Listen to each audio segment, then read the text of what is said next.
특별히 1절에서 밝힌 대로 다윗의 아들 이스라엘 왕이었던 솔로몬이 쓴 것을 편집한 것이라고 1절에서 우리에게 밝히고 있습니다. 지혜라고 하는 이 단어는 지식이라고 하는 단어보다 훨씬 더 넓고 큰 의미를 가지고 있습니다. 당시 고대 근동에서는 신들이 모든 이에게 지혜를 주는 것이 아니라 선택한 소수에게만, 그러니까 누구나 다 받을 수 있는 것이 아니라 신이 선택한 자에게만 허락한 특별한 선물이라고 생각들을 했습니다. 그리고 이 선물을 받은, 지혜를 받은 자는 책임이 있는데 그 책임이 많은 사람들에게 자신이 신으로부터 받은 지혜를 나누어 주어야 한다라고 생각을 했습니다. 그러니 지혜 있는 자는 그 지혜를 받지 못한 자에게 그 지혜를 나누어 줘야 되는 그런 마치 책임과 의무가 있는 것으로 여겨왔고, 또 지혜를 받은 자는 지혜를 자신만이 아니라 많은 사람들에게 나누어 주어야 될 그런 의무가 있다라고 여겨왔습니다. 이러한 신들의 선택을 받은 자들 중에는 그 구성원들이 이 지혜를 받는 그 대상자들이 그 모든 사람을 포함하고 있어서 이 가운데는 왕도 당연히 포함되어 있었습니다. 이스라엘 왕이었던 솔로몬도 예외는 아니었죠. 당대의 가장 지혜로운 자였고 그의 지혜는 세상의 모든 왕들보다 뛰어났다라는 겁니다. 왕들 중에 또는 왕이 지혜를 받았다라는 것은 이것만으로도 신의 선택을 받았다라고 하는 의미가 있어요. 그러니까 당시에는 이 신분이 있었기 때문에 이 신분이 비참하고 또 무시당할 그런 신분이었다면 그에게 지혜가 왔다라는 것만으로도 그는 그 신분에서 벗어날 수 있는 그런 신의 선택을 받은 자가 여기 왔는데, 그것이 왕이라면 당연히 이 왕은 하나님의 선택을 받은 왕이라고 누구도 부인하지 않았다는 얘기예요. 그런데 이런 당시의 보편적인 생각을 벗어나서 사실 솔로몬은 그가 태어날 때부터 선택받은 하나님으로부터 선택받은 왕 그 이전에 솔로몬의 지혜는 처음부터 갖고 있었던 것이 아님을 성경이 밝혀요. 물론 솔로몬이 다른 이들보다 더 우리가 흔히 말할 때 똑똑하다라고 볼 수는 있어요. 하지만 성경에서 의도적으로 솔로몬의 지혜라고 하는 것이 그가 왕이 되어서 하나님 앞에 나아가 하나님의 백성을 다스릴 때에 하나님의 말씀대로, 하나님이 원하시는 대로 이스라엘을 세워가고 하나님의 백성을 가르쳤으면 좋겠다라고 하는 이 하나님의 백성들을 내가 가르치기를 원한다라고 하는 것이 사실은 어찌 보면 하나님의 지혜를 달라는 말과 다름이 없어요. 말만 다를 뿐이지 하나님의 백성으로 하나님이 원하시는 방식으로 가르치기를 원한다라고 하는 것은 이 말 자체가 하나님이 나에게 지혜를 달라고 요구하는 것과 다름이 없어요. 그런데 하나님은 그 지혜를 구하는 솔로몬에게 지혜를 주신다는 거예요. 어찌 보면 나 개인의 이익과 유익을 위해서 지혜를 구하는 것이 아니라 하나님께서 원하시는, 그리고 하나님을 기쁘시게 하기 위해서 지혜를 구했을 때 하나님은 그 지혜를 허락하셨다는 것이 성경의 내용입니다. 그래서 이 솔로몬 왕이 지혜롭다 또는 신으로부터 지혜를 받았다라고 하는 소문이 나자 약 3,000km가 떨어졌던 스바 여왕이 솔로몬을 만나기 위해서 온 거예요. 단순히 지혜를 확인하기 위해서가 아니라 솔로몬을 선택한, 그리고 솔로몬에게 지혜를 준 그 신이 어떤 신이냐는 거예요. 그러니까 자기도 그 신을 만나고 싶고 그 신으로 받은 지혜가 도대체 무슨 지혜인지를 확인하고 싶은 거예요. 그러니까 솔로몬만 지혜롭겠어요? 지혜로운 사람이 많단 말이죠. 근데 그 지혜는 그 신으로부터 받은 지혜예요. 그러니까 지혜가 똑같지 않은 거예요. 그리고 이 지혜는 신으로부터 받은 것이다 라고 하는 생각을 갖고 있었기 때문에 그 솔로몬의 단순한 지혜가 아니라 솔로몬에게 지혜를 허락하신 그 신이요, 어떤 신으로부터 지혜를 받았는지를 이 스바의 왕은 확인하고 싶었던 겁니다. 그런데 스바의 왕이 놀란 것은 이 지혜가 솔로몬이 배워서 습득할 수 있는 것을 넘어섰어요. 이런 지혜를 만나본 적이 없어요. 그 얘기는 이런 지혜를 준 신이 놀랍다는 얘기예요. 그 지혜를 보고 신을 결정한다면 솔로몬이 받은 지혜의 신은 자기가 이제껏 만나본 적이 없는 스바의 왕이 솔로몬만 만났겠어요? 지혜에 대한 관심을 가졌다면 지혜롭다라고 하는 사람들을 스바의 왕은 한두 번 만난 것이 아닐 거예요. 그리고 자신도 그 지혜를 얻기 위해서 많은 노력을 했을 거예요. 만약에 얻을 수만 있다면. 그러니까 스바의 왕이 솔로몬을 찾아가서 그 많은 선물을 가져다 주고 또 스바의 왕이 솔로몬과 잠시라도 더 시간을 갖기를 원했던 것은 그의 마음 가운데 그 지혜를 준 신을 만나고 싶은 거예요. 그리고 그 신을 간접적으로는 신으로부터 선택받아서 지혜를 받은 솔로몬으로부터 또는 지혜자로부터 그 지혜를 얻기를 원해요. 그런데 그것이 솔로몬이 받은 지혜가 늘 삶 속에서 그러니까 솔로몬을 통해서 받을 수 있는 지혜는 극히 제한적이에요. 함께 있으면 있는 만큼의 지혜를 얻을 수 있을 거예요. 그러니까 10년, 20년, 30년을 같이 있으면 그 30년에 해당하는 지혜는 얻을 수 있어요. 그렇지만 솔로몬이 받은 그 지혜를 다 받기는 부족함이 있어요. 그래서 스바의 왕은 그 지혜를 인정하는 만큼의 솔로몬에게 선물을 가져다 주는 겁니다. 자기가 그 신을 인정하는 만큼, 그러니까 그 신이 위대하다면 그 위대한 신에게 대하는 만큼의 선물을 할 수밖에 없는 거죠. 지금 이 솔로몬의 지혜라는 것은 우리가 너무도 쉽게 성경책을 펼치기만 하면 지혜에 관련된 잠언이라고 하는 말씀을 우리는 쉽게 얻을 수 있어요. 그렇지만 만약에 이 솔로몬의 지혜를 대표할 수 있는 잠언이라는 것을 얻을 수만 있으면 스바의 왕은 나라의 반이라도 줬을 거예요. 만나기 위해서 자신이 솔로몬에게 준 선물을 생각한다면 스바의 왕은 이 솔로몬이 쓴 잠언이라고 하는, 솔로몬은 잠언을 3,000가지를 말을 했고 1,005개의 노래를 지었다고 열왕기상 4장 32절은 밝히거든요. 그러니까 3,000가지나 되는 우리에게 이 기록된 이 잠언의 말씀은 사실 그 가운데서 고른 거예요. 고르고 골라서 편집한 거지만 3,000가지의 지혜를 말 그대로 책으로 편집했다면 그 책의 가치가 얼마나 되겠느냐 말이에요. 정말 지혜를 아는 사람이라면 이 지혜의 책을 얻기 위해서 아마 혈안이 되어 있을 것이고 이 지혜의 책을 갑오로 물려주기 위해서 자기가 할 수 있는 모든 노력을 다 했을 거라는 거예요. 근데 우리는 66권 가운데 한 권 정도로만 생각하는 거예요.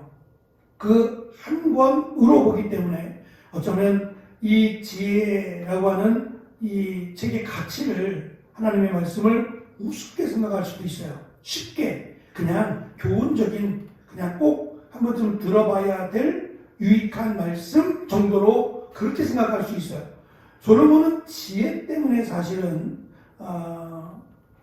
세상에 더 알려지게 되었고 그 지혜로 말미암아 어쩌면 솔로몬은 솔로몬의 삶을 살 수 있었어요. 하지만 이 지혜서인 솔로몬의 잠언이라고 밝힌 것은 후대에 솔로몬이 살아있을 때가 아니라 솔로몬이 죽고 난 어느 시점에 훨씬 더 지난 시간에 지었다면, 편집했다면 많은 의미를 가지고 있어요. 단순히 지혜로운 말씀들을 떠나서 그 지혜를 받은 솔로몬의 행보를 알고 있다면, 솔로몬이 어떠한 삶을 살았는지를, 약 40년 가까이를 이스라엘 왕으로 있었는데 그 시간이 훌쩍 지나서 한 100년 또는 그 이상의 시간이 지나서 잠언이라고 하는 내용들이 편집이 되었다면, 그것도 3,000가지나 되는 잠언의 말, 솔로몬이 지은 이 내용들을 편집해서 의도적으로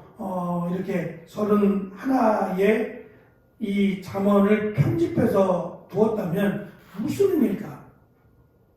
솔로몬과 같이 되어라 라고 하는 의미일까? 솔로몬과 같이 되지 말라고 하는 의미일까? 이미 솔로몬에 대해서 그가 어떠한 사람인지, 그러니까 솔로몬이 자신의 말년에 가서 그 많은 지식, 솔로몬은 동물과 식물에 대해서도 굉장히 박식했어요. 그러니까 한 가지 면에서의 지혜가 아니라 모든 면에서요. 건축이면 건축, 의학이면 의학, 모든 면에서. 그래서 다윗의 자손 예수여, 병자들이 그렇게 외칠 때에 다윗의 자손은 솔로몬이에요. 다윗의 자손으로 번역되어 있지만 사실은 아들이거든요. 다윗의 아들 예수여라고 말하면 그것이 다윗의 아들로부터 메시아가 온다라고 하는 의미도 있지만 솔로몬을 의미하는 거예요.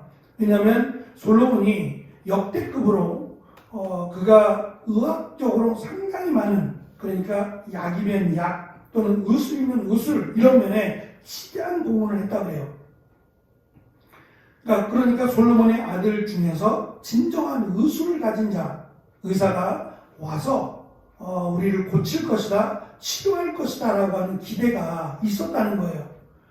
그러니까 그만큼 솔로몬은 다양한 방면에서, 어쩌면 모든 인간이 살아가는 방면에서 정말 지혜로운 사람으로 설명될 수 있어요. 그렇게 대단했던 솔로몬이 그가 그 학問때문에, 오히려 지혜 때문에 오히려 하나님으로부터 마치 심판을 받을 위치까지 가게 되잖아요. 다만 다윗의 아들이라고 하는 것 때문에 하나님께서 용서해 주셨고, 또 그가 정신을 차리고 나중에 전도서를 쓰게 되면서 헛되다라는 말을 그렇게 많이 내뱉은 것은 전혀 어울리지 않습니다. 지혜자가 할 말은 아니라는 거예요. 어떻게 지혜자가 헛되다, 내가 헛된 삶을 살았다라고 말할 수 있겠냐 말이에요. 그것은 전혀 지혜자에게 어울리지 않는 표현인데, 이제 그것을 알고 있는 이스라엘 백성들의 입장에서는 이 지혜를 어떠한 관점에서 보게 되냐는 거예요. 솔로몬이 지금 말하고자 하는 지혜는 어떠한 지혜냐는 거예요. 편집할 때 그 많은 지혜 가운데 이렇게 따로 모아서 잠언이라고 하나님 말씀에 넣을 때에는 도대체 그 많은 지혜 가운데, 수많은 지혜 가운데 가장 중요하다, 꼭 필요하다라고 여긴 것만을 모으지 않았겠냐는 거예요. 그 관점에서 우리는 잠언을 살펴보고자 합니다. 솔로몬은 자신의 부귀영화보다 하나님께서 원하시는 하나님의 백성으로서의 삶을 가르치기를 원했어요. 그 말은 그 지혜를 달라는 이야기예요. 거기에 합당한 지혜를 달라는 이야기였습니다. 우리가 잘 아는 것처럼, 또 열왕기서를 통해서 살펴본 것처럼 솔로몬은 사실 한 치 앞도 내다볼 수 없는 그런 입장에 서 있었어요. 아무도 도와줄 사람이 없고, 심지어는 형제들조차 자기를 죽이려고 하는, 아버지를 죽이려고 했으니까 자기를 죽이려고 하는 일에 혈안이 되어 있었던, 그러니까 왕이 된다는 얘기는 목숨을 걸어야 되는 입장이 되었어요. 왜냐하면 스스로 왕이 되려고 하는 형제들이 있었으니까 그 형제들을 물리치고 왕이 된다는 것은 결국 목숨을 걸어야 되는 그런 입장에서 솔로몬이 지혜를 구하게 됩니다. 하나님은 솔로몬이 구하지 않은 것까지도 복으로 더해 주셨어요. 결국 그 말씀은 우리가 구해야 될 지혜는 단순히 우리의 유익과 이익을 위한 지혜가 아니라 하나님의 사람으로, 그리고 하나님이 원하는 그 일을 위한 지혜가 하나님 마음에 들었던 지혜라는 거예요. 그러니까 하나님은 이것보다 더 많은 것으로 주시긴 하셨지만 이 말씀들을 통해서 우리가 구해야 될 지혜는 하나님의 영광을 위하여 하나님을 기쁘시게 하기 위하여 필요한 지혜를 우리는 구해야 된다는 겁니다. 안타까운 점은 말씀드린 40년을 다스렸지만 그가 하나님께 영광을 돌리기보다는 오히려 하나님의 영광을 가리운 그런 어리석은 일을 행했다라는 점입니다. 특히 솔로몬은 700명의 아내와 300명의 첩을 두었습니다. 대부분의 결혼이 정략 결혼입니다. 나라를 침략하지 않겠다, 나라를 정복하지 않겠다라는 이런 조건을 건 정략 결혼이에요. 하나님을 믿는다면 그럴 이유가 없죠. 하나님을 믿는다면 정략 결혼을 해야 될 이유가 없어요. 솔로몬이 두려워할 이유는 더더욱 없지만 솔로몬은 편한 길을 택했어요.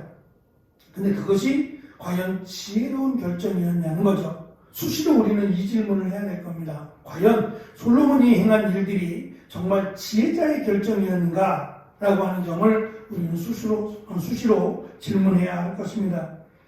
세상에서 가장 지혜를 가졌던 솔로몬에게 두 가지 결정적인 어리석음이 있습니다. 전혀 지혜와 어울리지 않는 그런 두 가지 어리석은 결정을 하게 되는데, 첫째는 결혼과 부부의 문제입니다. 지혜서도 계속 이 부분을 다룰 것이고 잠언도 이 부분을 다룰 것이고 아가서가 특히 강조하는 것이 이 부부관계에 관한 문제예요. 왜냐하면 삶에서 우리가 살아가면서 가장 지혜가 필요한 부분이 여기입니다. 가정이에요.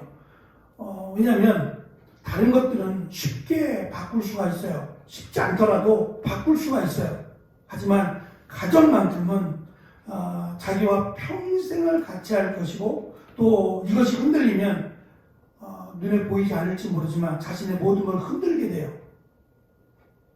그러니까 이 가정이 무너지거나 부부관계가 깨지면 이것은 단순히 새롭게 시작하는 차원을 넘어서서 그에게 상당히 많은 아픔과 상처를 남기기 때문에 이 부분에 대해서 굉장히 많이 강조를 합니다.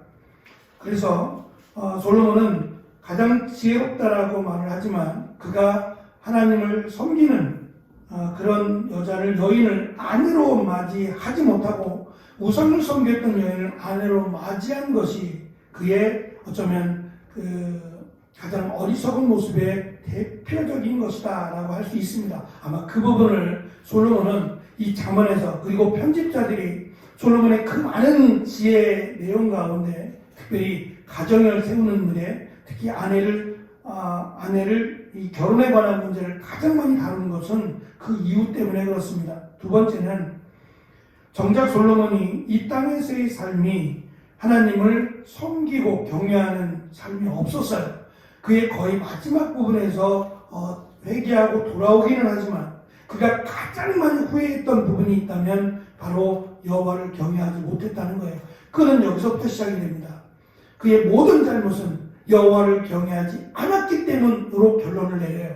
그래서 그것을 가장 많이 강조하게 됩니다.